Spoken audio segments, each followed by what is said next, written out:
Thank you, ladies.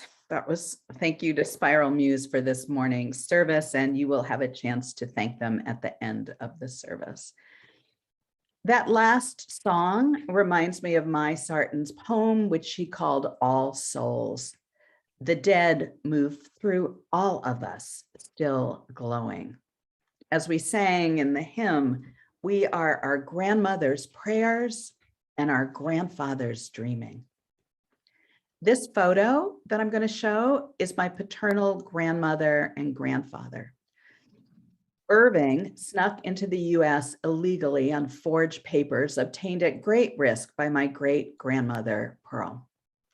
The papers said he was coming to visit his three brothers, Willie, Harry, and Sam, who had emigrated earlier to the United States. Except they weren't his brothers, they were his cousins, and it wasn't a visit. He lived here throughout his life illegally, permanently. Anna on the left met Irving in her early teenage years. Her mother, my great-great-grandmother, Debra, who I was named after, put Anna on a ship to New York alone at the age of 17. Anna knew no one in New York except for the four cousins. Her three sisters died on a forced transport to a concentration camp. I wish I knew more about these ancestors. I know that their genes run through me. I can't begin to imagine how brave they must have been to leave their families and travel across the ocean in steerage, but surely I can imagine how afraid they must have been. I can't imagine their life in an East Side tenement building, but I can imagine how hard they worked to save the money to send my dad to college. I can't imagine what it must have been like in the United States in the 1930s and 1940s to watch the European war against the Jews, knowing that their relatives were being slaughtered. But we do know what it's like, right? To watch disasters unfolding and how helpless we can feel. The study of what is called epigenetics teaches us that, quote, family wounds are carried unconsciously from generation to generation.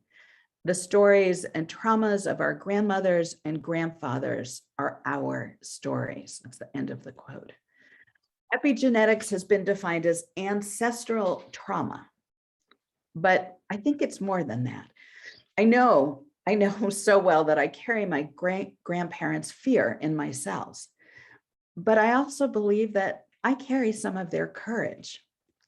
Surely my commitment to the poor, to illegal immigrants, to all those who are othered by race, sex, gender, or ethnicity, at least in part, comes from the legacy of being their great-granddaughter or their granddaughter. My grandfather Irving died of a heart attack at age 51, and his premature and unexpected death haunted my father, Saul Haffner. My father retired from his first career in his mid-50s, determined to live a life where he didn't dread going to work on Monday mornings. He celebrated his 60th birthday with his surprise wedding ceremony. He was even more surprised to find out that he lived past 80. I know he enjoyed telling me this quote, "It's not that I'm afraid to die. I just don't want to be there when it happens." He didn't have a DNR. He made my sister and I promise that should he not be able to make decisions for himself, we were authorized to authorize the doctors to do everything possible to keep him alive, if even there was the tiny chance he could get better. So what I want to tell you is I sort of inherited my dad's fear of mortality. I honestly hate the idea that we are alive for such a short period of time, that one day in the not so distant future, we become the ancestors. It's a problem being a minister who doesn't like the idea of mortality. Now, I comfort myself by the fact that in today's world, most of us will have so much more time to live than our ancestors did. Did you know that 100 years ago, the average age of death in the United States was 46? So most of us wouldn't be here. In contrast, according to the Social Security Administration, quote, a man reaching 65 today can expect to live on average until age 84.3. A woman turning 65 today can expect to live on average until age 86.7. And those are just averages. About 1 out of every 4 65-year-olds today will live past the age of 90. And 1 out of 10 will live past age 95. So I read something a few years ago that helped make me a little more comfortable with mortality.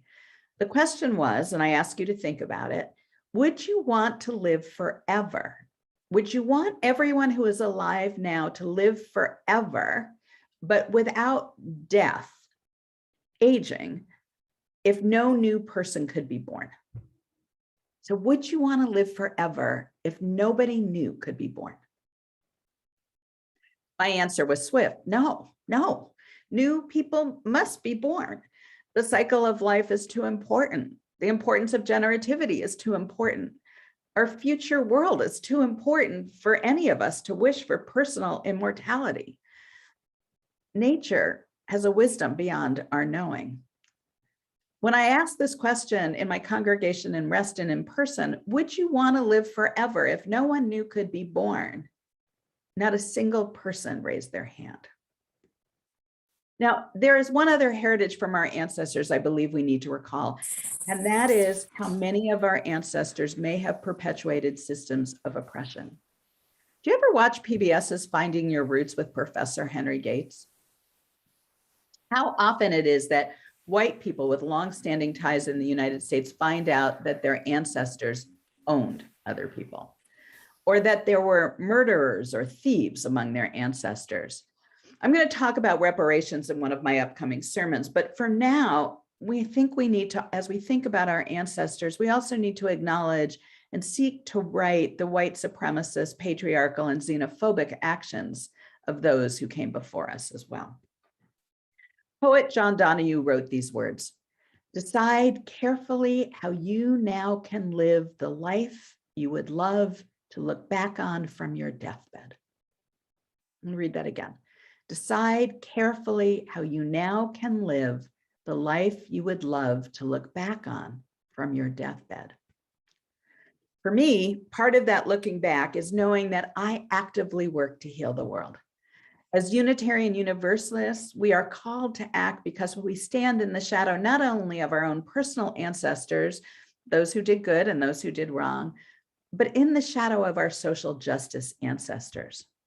How can we not do more for civil rights when we think about John Lewis, Rosa Parks, Fannie Lou Hamer, Bayard Rustin, Martin Luther King Jr., Malcolm X, Cesar Chavez, Mary McLeod Bethune? Or when we think about women's rights, Sojourner Truth, Susan B. Anthony, Betty Friedan, Shirley Chisholm, Bella Abzug. For LGBTQ rights, Harvey Milk, Sylvia Rivera, Marsha Johnson, Eddie Windsor. And yes, we can be inspired by our Unitarian and our Universalist social justice forebearers, people like Henry David Thoreau, Margaret Fuller, Clara Barton, Sophia Lyons-Foz, Viola Liuzzo, Reverend James Reeb. So I'm going to invite you, if you'd like, to add other names that inspire you, ancestors, our social justice ancestors, that inspire your call to social justice in the chat box.